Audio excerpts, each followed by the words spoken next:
আজকে আমরা নবম এবং দশম শ্রেণীর সেটের দুই দাগের অঙ্কটি আমরা করব অত্যন্ত সহজ এবং শর্টকাট নিয়মে। আমরা একটু দেখার চেষ্টা করি যা প্রত্যেকটা স্টুডেন্ট অবশ্যই পারবে। আচ্ছা, আমরা সবাই মিলে দেখি যে এখানে আছে ক খ গ ঘ, চারটা অঙ্ক আছে। এইগুলোকে আমাকে সেট গঠন পদ্ধতিতে নিয়ে যেতে হবে। গতদিন আমরা এক দাগের অঙ্ক করেছিলাম যেখানে আমাদেরকে তালিকা পদ্ধতিতে নিয়ে যেতে হতো, আর আজকে আমাদের তালিকা পদ্ধতিতে আছে, এটা আমাদেরকে সেট গঠনে নিয়ে যেতে হবে। তাহলে আমরা ক দাগের অঙ্কটি দেখি। এখানে আমাদেরকে ক দাগে বলছে এই অঙ্কটি আছে যে 3, 5, 7, 9 আর 11। এই অঙ্কটি কি আকারে আছে এটা আমাদেরকে দেখতে হবে। এখানে 3, 5, 7, 9, 11 এই অঙ্কটি আছে আমাদেরকে যৌগিক সংখ্যা আছে না মৌলিক সংখ্যা আছে নাকি আমাদের জোড় না বিজোড়, কোন ক্ষেত্রে আছে এটা আমাদের দেখতে হবে। তাহলে অবশ্যই দেখেন এই অঙ্কগুলো সব বিজোড় অবস্থায় আছে। এখন যদি কেউ বলে এটা মৌলিক আকারে আছে তাহলে অবশ্যই 9 কিন্তু মৌলিক সংখ্যা নয়। এই জন্য 9 বাদে যদি বাকিগুলো থাকতো তাহলে আমরা মৌলিক সংখ্যা বলতাম, কিন্তু এখানে যেহেতু 9 আছে সেহেতু সবগুলো হচ্ছে বিজোড় সংখ্যা। তাহলে আমরা এখানে লিখবো x belongs n স্বাভাবিক সংখ্যা, এখানে লিখতে হবে x মৌলিক সংখ্যা, এখানে লিখবো আমরা x মৌলিক সংখ্যা, এবং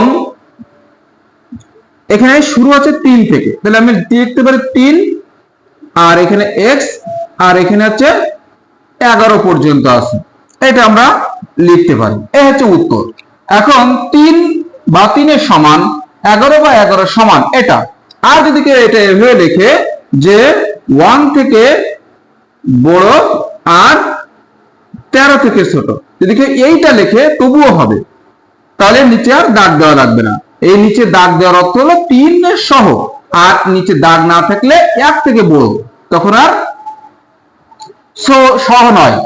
এবার আমরা আসবো যে খ দাগে আছে 1, 2, 3, 4, 6, 9, 12, 18 আর 34 এই অঙ্কটি আছে। এটা আমাকে সেট গঠনে নিয়ে যেতে হবে। তাহলে আমরা লিখে নিলাম যে x belongs n, এর এইগুলো সব দেখেন 36 এর গুণনীয়ক। 1 দিয়ে 36 কে ভাগ করা যায়, 2 দিয়ে যায়, 3 দিয়ে যায়, 4 দিয়ে যায়, 6 দিয়ে যায়, 9 দিয়ে যায়, 18 দিয়ে যায়, 12 দিয়ে যায়, সবগুলো দিয়ে কিন্তু 36 কে ভাগ করা যায়, অর্থাৎ এইগুলো সব কিন্তু 36 এর গুণনীয়ক। তাহলে এখানে লিখতে হবে যে x, এখানে লিখবো হচ্ছে 36 এর গুণনীয়ক। এই আর কিছুই কিন্তু লেখা রাখবে না, হয়ে গেল। এরপরে যদি আমাদের গ দাগটা আসে, গ দাগে আছে কিন্তু 4, 8, 12, 16, 20, 24, 28, 32 আর হচ্ছে 36, 40। এখন আবার লিখলাম x belongs to n, এর এইগুলো কি আকারে আছে দেখেন।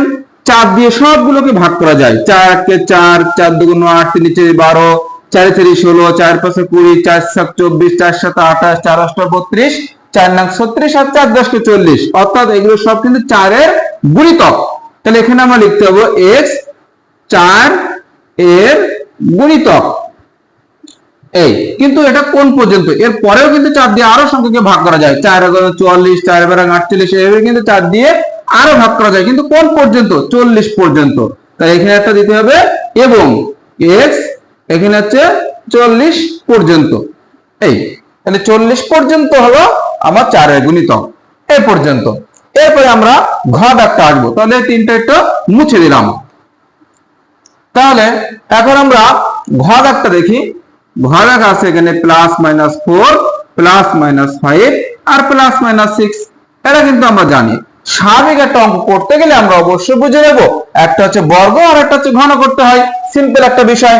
তাহলে আমরা যদি এখন এখানে এই সংখ্যা +-4 এর হচ্ছে বর্গ করলে কিন্তু +-16 হয়, এর বর্গ করলে কিন্তু 16 হয়। এবং যদি একে আমরা ঘন করি, কিউব করি, তাহলে কিন্তু +-4 এর যদি আমরা ঘন করি তাহলে 64 হয়। এখন যদি আবার আসি আমরা প্লাস মাইনাস 5 এর বর্গ করলে আমরা হচ্ছে 25, এবং যদি এর ঘন করি তাহলে হচ্ছে প্লাস মাইনাস 125।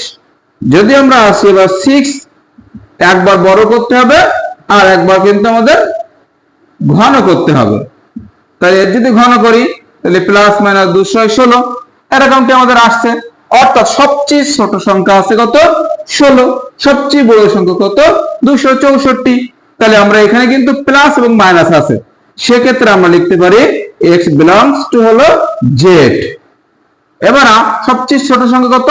16। তাহলে এখানে x স্কয়ার 16 থেকে বড়, এবং x কিউব হচ্ছে 216 থেকে কি ছোট। তাহলে এখানে এর নিচে একটা দাগ দেবো, এর নিচে একটা দাগ দেবো, কারণ 16 এবং 16 থেকে বড়, আর 216 অথবা 216 থেকে ছোট।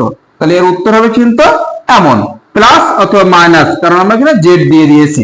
এভাবে সহজ নিয়ম এবং শর্ট টেকনিকে কিন্তু অঙ্কগুলো ইজি ভাবে সমাধান করা যায়। তাহলে আমরা এরকম শর্ট নিয়মে পরবর্তী অঙ্কটি পেতে অবশ্যই চ্যানেলটি সাবস্ক্রাইব করে রাখবো।